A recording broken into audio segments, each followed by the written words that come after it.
Bismillahirrahmanirrahim. I am Ikramul Haq and you are watching my YouTube channel English with Ikram. In today's video, I am going to discuss some very important tips for the coming ETA test. जैसा कि आप जानते हैं कि 19 फरवरी को SST math physics का और SST biochemistry का टेस्ट हुआ, फर्स्ट टाइम और सेकंड टाइम।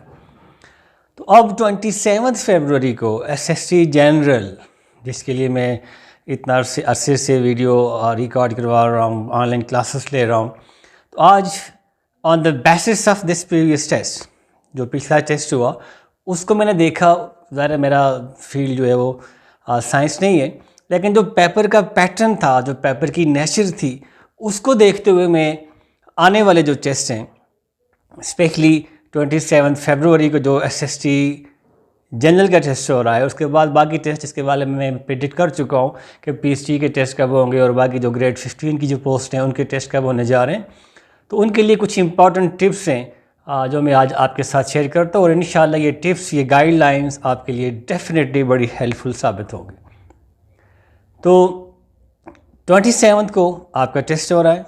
टेस्ट सेंटर्स मेरे ख्याल में आप सबको पता चल चुके हैं। जो भी टेस्ट सेंटर्स हैं वो सारे ईटा ने शेयर कर लिए हैं।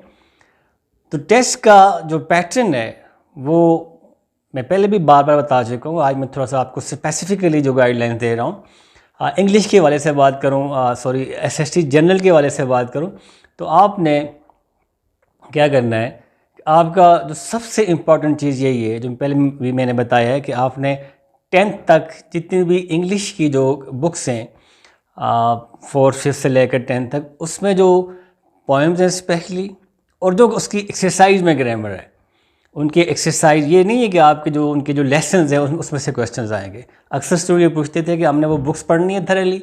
आप उन बुक्स को स्टडी बेशक ना करें, लेकिन एटलीस्ट आपके पास अभी वीक एक रहता है, तो उसमें आप स्मार्ट स्टडी ये करें कि उनकी जो एक्सरसाइज में जो ग्रामर है, जितने पार्ट्स ऑफ स्पीच हैं, जो चीज़ें हैं, जो ब्लैंक्स हैं, MCQs हैं, वो स्पेशली MCQs वो लाजमी कर लें। मतलब ये 2 दिन का काम भी नहीं है सारा। तो बुक्स को लाजमी आप देख लें एक दफ़ा। 4th 5th से लेकर 10th तक जो इंग्लिश की बुक्स हैं उनको आप स्पेशली देख लें। पहले मैं इंग्लिश की बात करता हूँ, फिर बाकी सब्जेक्ट्स की। उसमें जितनी भी बेसिक ग्रामर है, जो भी उसके MCQs में जो चीज़ें हैं, फिर जो पोएम्स हैं, उनके जो पोइट्स हैं, उन पोइट्स के बारे में आपको थोड़ा बहुत पता होना चाहिए, उन पोएम्स के बारे में पता होना चाहिए, और पोइट्स के जो थोड़ी बहुत बायोग्राफी है, ये चीज़ें आपको लाजमी पता होना चाहिए। जब आप पोएम्स देखेंगे तो पोएम की एक्सरसाइज में उस पोइट के हवाले से जो भी इंपॉर्टेंट इन्फॉर्मेशन है वो आपको मिल जाएगी। उसका आप अपने पास नोट्स बना लें। फॉर एग्जांपल कोई भी आप पोएम ले लें, डैफोडिल्स है, मैंने नहीं बताया ये कौन सी क्लास की बुक में है, तो उसको राइटर है उसका वर्ड्सवर्थ है, तो वर्ड्सवर्थ के बारे में जो जनरल इन्फॉर्मेशन तो उसकी एक्सरसाइज में लिखी होगी। जो भी आप पोएम देखेंगे, उस पोएम की जो एक्सरसाइज है, उस एक्सरसाइज में पोइट की थोड़ी बहुत बायोग्राफी होती है कि पोइट कब पैदा हुआ, उसका वेयर डज ही बिलोंग, कहाँ से बिलोंग करता है, उसके बारे में थोड़ी बहुत वो रोमांटिक पोइट है, पोइट ऑफ नेचर है, वो किस एरिया से बिलोंग करता है, ये इंपॉर्टेंट इन्फॉर्मेशन लाजमी होती है। तो दिस इज़ वेरी इंपॉर्टेंट कि आपको इन चीज़ों के बारे में पता होना चाहिए, राइट। इसके बाद यही जो क्लासेस हैं, इनकी आपने इस्लामियात की बुक्स, जनरल नॉलेज के बारे में, इनकी साइंस की बुक, बेसिक साइंस, और इनकी मैथ्स की बुक्स, यानी आपको बेसिक मैथ्स के लिए आपको 8, 9, 10 तक की जो बेसिक मैथ्स होती है, ज़ाहिर SST में ये सारी चीज़ें आती हैं। मैक्सिमम तो आपका इंग्लिश है, लेकिन बाकी भी आपकी जो चीज़ें हैं वो भी आपकी आएंगी, तो वो भी थोड़ा बहुत आपको पता होना चाहिए। यानी आपका जो टेस्ट है वो 10th तक की जो बेसिक चीज़ें, बेसिक इस्लामियात, मेजर आपका इंग्लिश, बाकी बेसिक जनरल के लिए बेसिक आपकी इस्लामियात, बेसिक आपकी सोशल स्टडीज़ हम कहते हैं, और इसी तरह बेसिक मैथ्स, ये चीज़ें आपको पता होनी चाहिए। तो इसमें जनरल नॉलेज, साइंस, इस्लामियात और इंग्लिश, ये सारी चीज़ें कवर हो जाएंगी। तो ये आपने बस करना है। और उसके बाद फिर आपने जो पेपर अटैम्प्ट करना है, उसके लिए मैं पहले भी बहुत दफ़ा गाइडलाइन दे चुका हूँ कि आपने सबसे पहले स्टार्ट करना है आपके जो इजी MCQs हैं। क्या है, MCQs बेस्ड जो पेपर होता है उसको अटैम्प्ट करने की अपनी टेक्निक से आपने इजी से स्टार्ट करना है, और आगे तक आप थरली इसको पढ़ने की ज़रूरत नहीं है। बस इजी से स्टार्ट करें, जो आप समझते हैं कि बस आई एम 100% श्योर, वो वाले एमसीक्यूज़ करते करते आप आखिर तक पहुंच जाएं। जितना जल्दी हो सकता है आप उनको करें, क्योंकि आपको वो 100% श्योर है। अगर आप किसी मुश्किल में फंस जाते हैं, फॉर एग्जाम्पल पहले 10 में कोई ऐसा मुश्किल एमसीक्यूज़ आप सोच रहे हैं, टाइम लगा रहे हैं, आगे 2-3 के बाद फिर मुश्किल आ रहा है, फिर टाइम लगा दे, तो बाद में ऐसा होगा कि आपका टाइम मतलब लास्ट 10-15 मिनट रहते होंगे और आपको उधर 50 एमसीक्यू 30 एमसीक्यूज़ रहते हैं, और उसमें से अक्सर ऐसे जो आपको आ रहे हैं, तो इसलिए उन पे टाइम ज़ाया करने की ज़रूरत नहीं है। फर्स्ट गो में आपने सिर्फ जो इम्पॉर्टेंट ऐसे इजी एमसीक्यू जो आप जहां आप 100% श्योर हैं, उनको एक गो में लेके जाएं, आखिर तक वो आप अटेम्प्ट कर लें। दूसरी जब जाएंगे फिर ऐसे एमसीक्यूज़ वहाँ पे करें जहां आप थोड़ा बहुत सोचने की ज़रूरत है। आप मैक्सिमम आप कर चुके हैं, फर्स्ट गो में आपने 100 में से, फॉर एग्जांपल मिसाल दे रहा हूँ, 100 में से आपने 35-40 कर लिए, बड़ी जल्दी कर लिए 15 मिनट्स में, ईजी थे। अब कॉन्फिडेंस लेवल भी आपका हाई हो चुका है कि मैंने इतने तो कर लिए कम से कम। अब सेकंड गो में उनको छेड़ना है, उन एमसीक्यूज़ को करना है जहां आप समझते हैं कि ये बस थोड़ा सा 50-50, बस थोड़ा बहुत मुझे थोड़ा सोचना है, हो जाएंगे, उनको करें।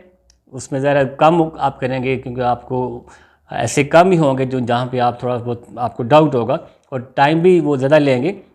लास्ट पे जब आप आएंगे ये करने के बाद, लाजमी बात आपके पास बहुत कम टाइम बचा होगा, फिर आप उनकी तरफ जाएं जहां वो टफ़ हैं, बहुत मुश्किल है।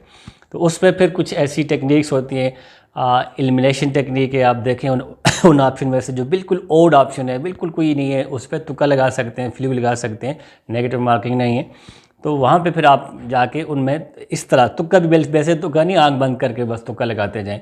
तुक्के की भी कोई टेक्निक्स हैं कि आप उसको देखें, उसमें जो ओड ऑप्शन है 3 सेम है और एक बिल्कुल, उसको आप साइड पे कर लें। फिर आप ऐसा ऑप्शन देखें जो आपको बिल्कुल, आपको लग रहा है कि ये बिल्कुल क्लोज़ है, ये नहीं हो सकता, ये नहीं हो सकता, ये नहीं हो सकता, तो ये बड़ा क्लोज़ है। इस तरह आपका जो तुक्का बेस भी है वो, तो जाहिर सी बात है 5 से 10 ऐसे एमसीक्यूज़ होंगे जो आपको तुक्का पे आप वो एमसीक्यूज़ अटैम्प्ट कर सकते हैं। तो बहरहाल मेरा मकसद ये था कि आपको जो सिलेबस है, जो पिछला मैंने टेस्ट देखा है, उसके मुताबिक आपका जो पिछली क्लासेस हैं 5th 6th से लेकर 10th तक, इन क्लासेस में से, इनकी बुक्स में से एमसीक्यू ज़्यादातर आए हैं। तो इंग्लिश क्योंकि जनरल सी ग्रामर तो जनरल होती है, लेकिन आपने ऐसी कोई भी चीज़ हो इनकी एक्सरसाइज में, वो आपने मस्त देखनी है, उनको बस प्रिपेयर करना है, उनको स्टडी करना है, और फिर आपका बाकी जनरल नॉलेज, इस्लामियात, पाक स्टडी, वो भी इन्हीं बुक्स में से जनरल सी चीज़ें होंगी। और फिर आ जाती है इसके बाद बाकी टेस्ट। एक बार फिर जो मैंने अपने तौर पे जो इन्फॉर्मेशन लेने की कोशिश की है, तो मार्च में आलमोस्ट ये सारे टेस्ट हो जाएंगे। मार्च के फर्स्ट वीक में ये ग्रेड 15 की सीटी, टीटी, एटी, डीएम, पीटी, ये 5, और मार्च के एंड में 20 या 25 मार्च तक पीएचडी के टेस्ट होंगे। और टेस्ट की नेचर आपने देख लिया, बहुत सारे लोग हैं जिन्होंने पीएचडी सब के लिए किया हुआ है, तो उनको एक एक्सपीरियंस हो जाएगा। तो कोशिश करें कि आराम से, सुकून से, ईजी, थोड़ा सा मुश्किल, फिर मुश्किल, इस तरह इस टेक्निक के साथ आप कोशिश करें, अपना टेस्ट करें, और इंशाअल्लाह मुझे उम्मीद है कि आप बेहतर स्कोर करेंगे। Wish you all the best. Thank you very much. अल्लाह हाफिज़।